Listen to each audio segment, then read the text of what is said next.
The camera pans across the desolate Texas frontier, 1876. Dust devils dance across the prairie as the sun beats down mercilessly. A lone figure on horseback emerges from the heat shimmer. Narrator: the year was 1876. The Texas frontier was a crucible where courage was tested daily, and survival depended on quick reflexes, sharper instincts, and sometimes a healthy respect for your enemy. In the spring of 1876, the Texas Rangers stood at the height of their mythical status. These were the men who had tamed the Comanche, who had fought in the Mexican War, earning the fearsome nickname Los Diablos Tejano, the Texas Devils. They were considered the finest mounted fighters on the continent, feared from the Rio Grande to the Red River. Under legendary captains like Leander McNelly and John Ripford, the Rangers had built a reputation for being unstoppable. They were the law in a lawless land, the sword and shield of Texas civilization pushing ever westward into territory that belonged to others. But beneath the bravado and the legends, the Rangers knew something that few civilians understood. The Native American warriors they faced, particularly the Apache scouts, possessed skills that even the best Rangers could only hope to match. Since 1837, Texas law had authorized ranger companies to employ members of friendly tribes as scouts and spies. The lawmen Apaches, in particular, had proven invaluable allies. Chiefs like Castro and Flacco had led their own companies, their knowledge of the land and enemy tactics proving decisive in countless engagements. Flacco, the lawmen Apache chief, had served under Captain Jack Hayes with such distinction that Hayes later credited him with saving his life multiple times. These Apache scouts weren't merely guides.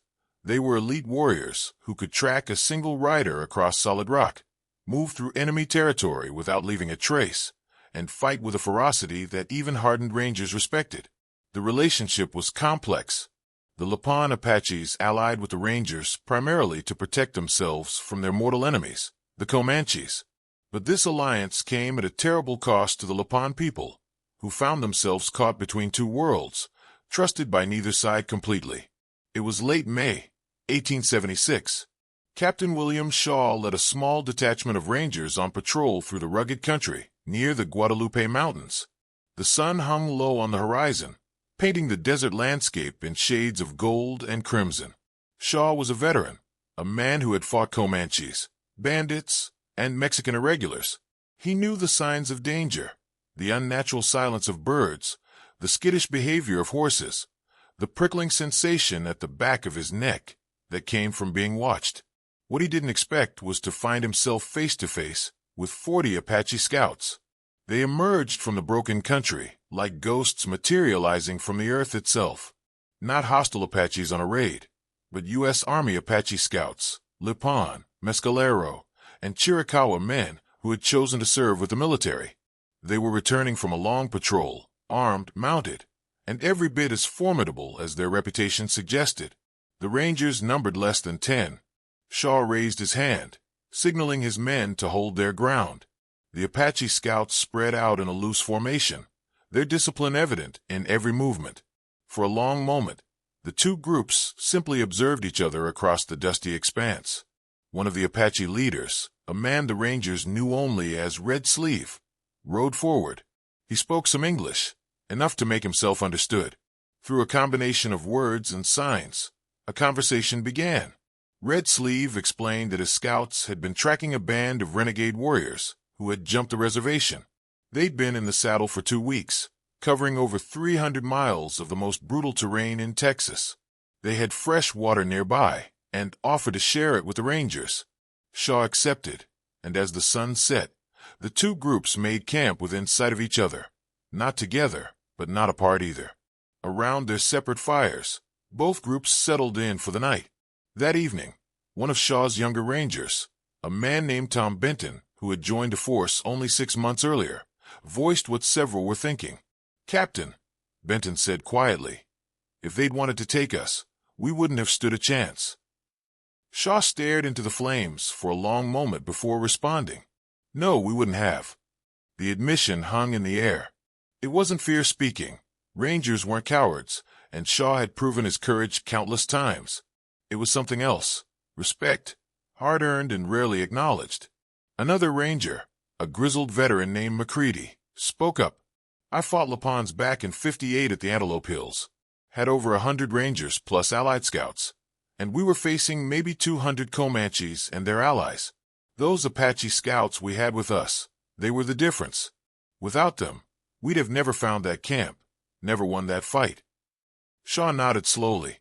"Every man worth his salt who's ridden this frontier knows the truth, even if we don't say it much in polite company. The Apache, the Comanche too, they're the finest light cavalry the world has ever seen. They can ride farther, fight harder, and survive on less than any soldier in any army on earth." What the Rangers were acknowledging that night was something the U.S. Army had been saying more openly for years. Army officers, particularly those who had served in the Southwest, wrote extensively about the martial prowess of the Apache. Captain John Burke, who served under General George Crook, wrote that Apache scouts were the ideal warriors and the best fighters the Army could ever imagine. This wasn't romantic exaggeration. It was the assessment of professional military men who had seen combat across the globe. The Apache could cover 70 miles a day on foot through mountain terrain that would kill horses. They could go days without water, surviving on moisture from barrel cacti and their intimate knowledge of hidden springs. They could track enemies across bare rock and fight effectively with whatever weapons came to hand, rifles, bows, knives, or bare hands. Their tactical skill was equally impressive. Apache warriors understood terrain exploitation, ambush techniques, and hit-and-run warfare with a sophistication that matched any military academy's teachings. They had been fighting on this land for generations, and it showed in every engagement. The next morning, as the Apache scouts prepared to move out, Red Sleeve approached Shaw one more time. Through their halting conversation, a strange camaraderie emerged. Not friendship exactly, but the mutual recognition of professionals who understood each other's craft. Red Sleeve nodded. "Good hunting." "Same to you, Ranger," Shaw said as they parted. As the Apache scouts disappeared into the broken country as silently as they'd appeared, Benton turned to his captain. "Why don't we talk about this more, sir? About how good they are?" Shaw's answer came slowly, weighted with the complexities of the era. "Because, son, it doesn't fit the story folks want to hear. They want to hear about heroic rangers taming the savage frontier. They don't want to hear that the people we're fighting are some of the finest warriors who ever lived, or that we're taking their land, or that when we do win, it's usually because we outnumber them 10-1 and have better weapons and unlimited supplies. Or because we have scouts from their own people helping us." McCready added quietly, "What happened after encounters, like the one Shaw's Rangers experienced in 1876, was often more telling than the encounter itself. Official reports would be filed, dry accounts of patrol activities that mentioned observed friendly Apache scouts, or shared intelligence with Army forces.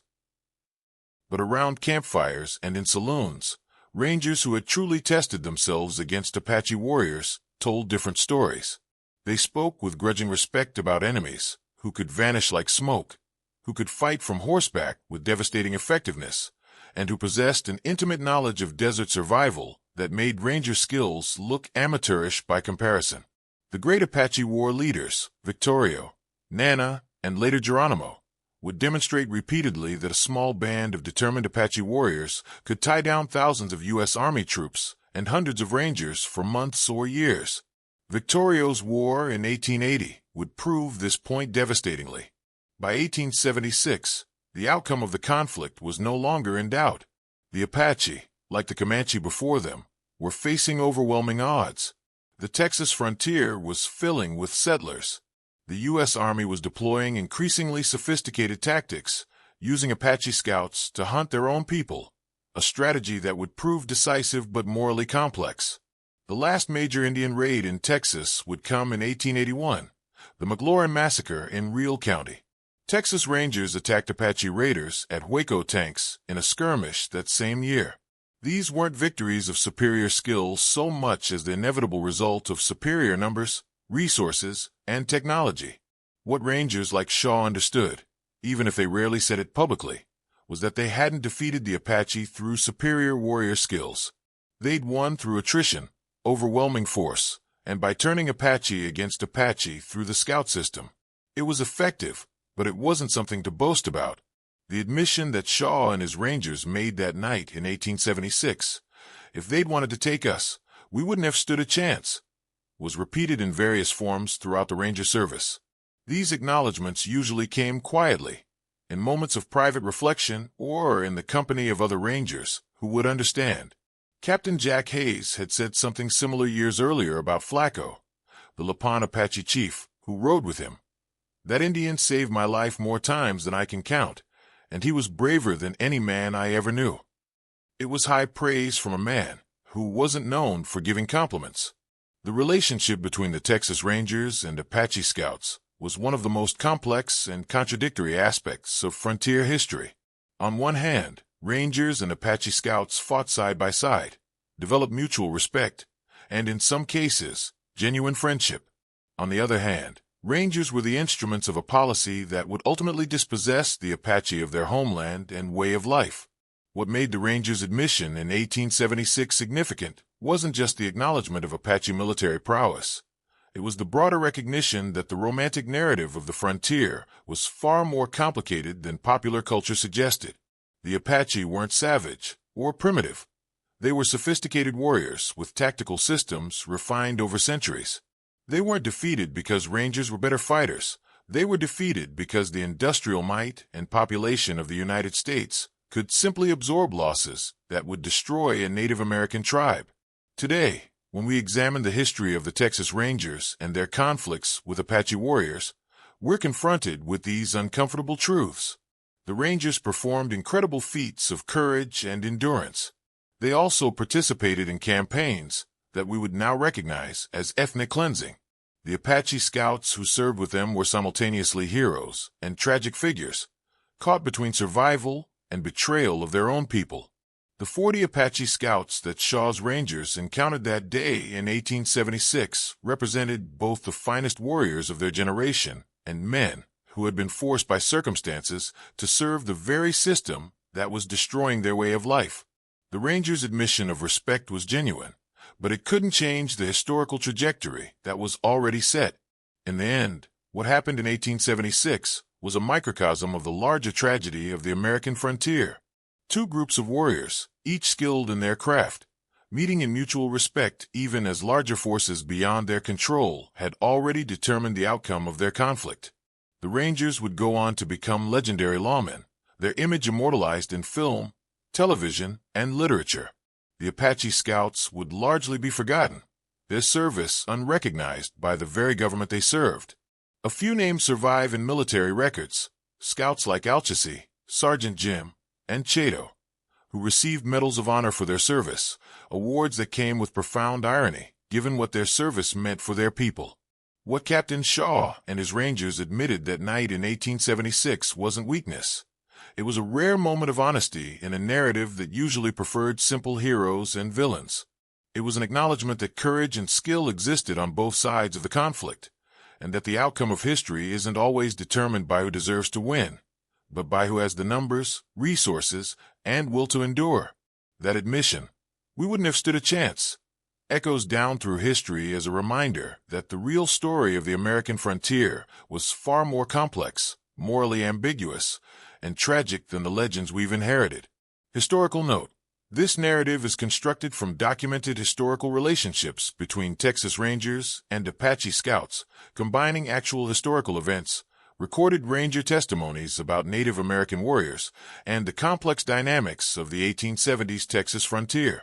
While the specific encounter described is dramatized, it reflects authentic patterns of interaction and the documented respect that frontline Rangers often expressed for Apache military prowess.